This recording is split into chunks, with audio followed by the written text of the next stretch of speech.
Welcome to Podcast UK.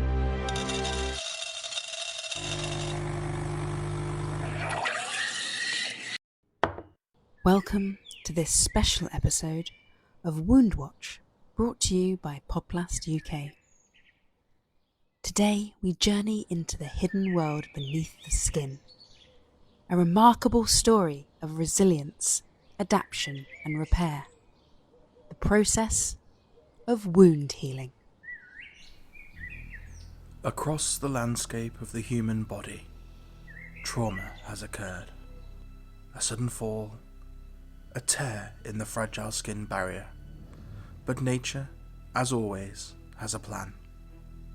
Here at the site of injury, an intricate and ancient process is already underway. Let us join this extraordinary biological drama. Within the wound, the body's emergency response has already been triggered. First, hemostasis, a vital act of preservation. Divided vessels release thromboxanes and prostaglandins, resulting in immediate vasoconstriction. Tiny platelets, like first responders, rush to the exposed collagen, adhering and activating. As they do so, they degranulate, releasing a rich cocktail of signals: thromboxane A2, platelet-derived growth factor, von Willebrand factor, all chemical messengers designed to stabilize, to summon reinforcements, to survive. The coagulation cascade, a set of well-established steps, is activated, rapidly converting fibrinogen into fibrin, weaving a clot that seals the breach. The body's ancient blueprint for survival is being carefully followed, step by step. With hemostasis achieved, the next stage of this intricate dance begins, the inflammatory phase. Over the next 2 to 3 days, the wound becomes a thriving hub of activity. The platelets are releasing chemical signals to attract other cells. Platelet-derived growth factor, transforming growth factor beta, as well as prostaglandins, thromboxanes, and histamine create a rich milieu of cell signaling molecules. Neutrophils arrive in great numbers, engulfing debris, neutralizing invaders. Monocytes will soon follow, quietly transforming into macrophages, the master conductors of the repair orchestra. They release further signaling molecules: interleukin-1, tumor necrosis factor alpha, growth factors such as epidermal growth factor and basic fibroblast growth factor, a complex signaling network that calls forth the next phase of healing. It is a symphony of survival in this microscopic world. As the inflammation begins to subside, a new phase unfurls, the proliferative phase. Within 48 hours, fibroblasts, the builders of the body, migrate into the wound from nearby blood vessels.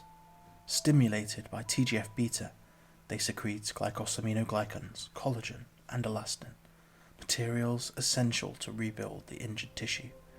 They replace the fibrin with a new scaffold of granulation tissue. At first, the collagen is predominantly type 3, soft, flexible, provisional, but for now, it'll do. Now begins the great migration as keratinocytes set out from the wound edges and any epidermal appendages like sweat glands or hair follicles that remain within the wound. Stimulated by epidermal growth factors like transforming growth factor alpha and heparin-binding epidermal growth factor, they flatten and develop pseudopodia, detaching themselves from neighbouring cells and the basement membrane, and crawl over each other to try to span the wound. While at the wound edges, new cells proliferate to replace them. This process is slow but steady.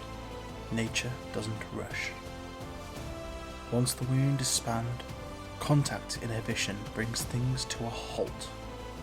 The keratinocytes release proteins to form a new basement membrane before re-anchoring themselves to this and neighbouring cells through desmosomes and hemidesmosomes, and thus creating an epithelial layer to once again cover the wound.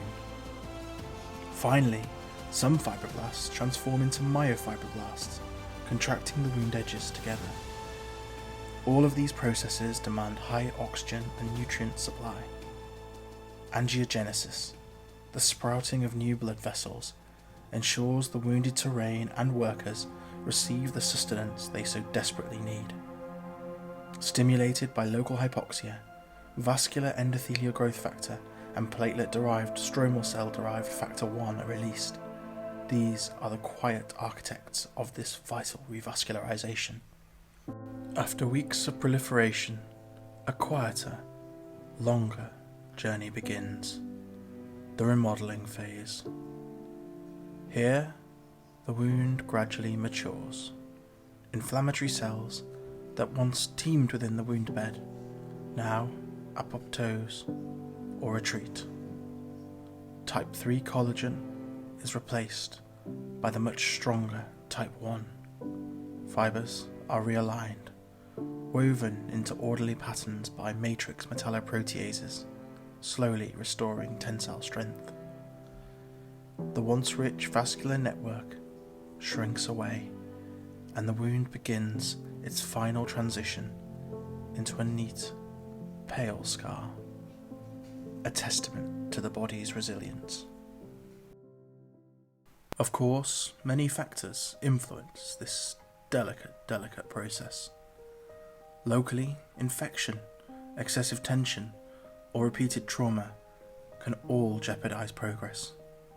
Systemically, conditions such as diabetes, malnutrition, or steroid use may slow or distort this healing journey. Nutrients like vitamin A and C, trace elements like zinc and copper, all play vital roles. While smoking, through vasoconstriction and carbon monoxide binding to hemoglobin, deprives tissues of the oxygen they so desperately require. Optimization of nutrition, blood flow, and systemic health become as critical as the body's own mechanisms. Most will heal well, but not all journeys are straightforward. Sometimes complications can arise. In some cases, hypertrophic scars may form, raised, reddened, itchy and tender, yet confined to the original wound.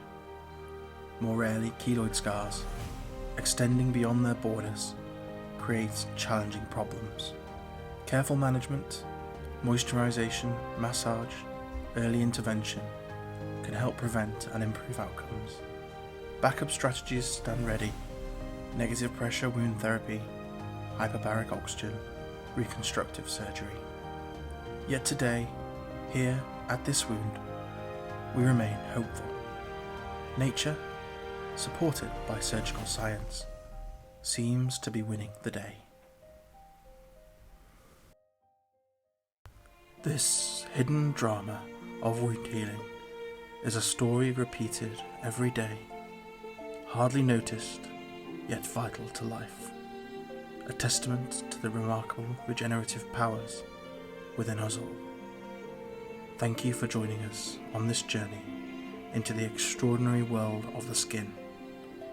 Until next time, this has been Wound Watch from Podblast UK. Podblast UK is a collaboration between UK and Irish plastic surgery trainees and consultants. The content reflects individuals' practice and opinions may vary. If you have any feedback, do get in touch. We hope that this has been interesting and useful. If it has, remember to follow us for future sessions.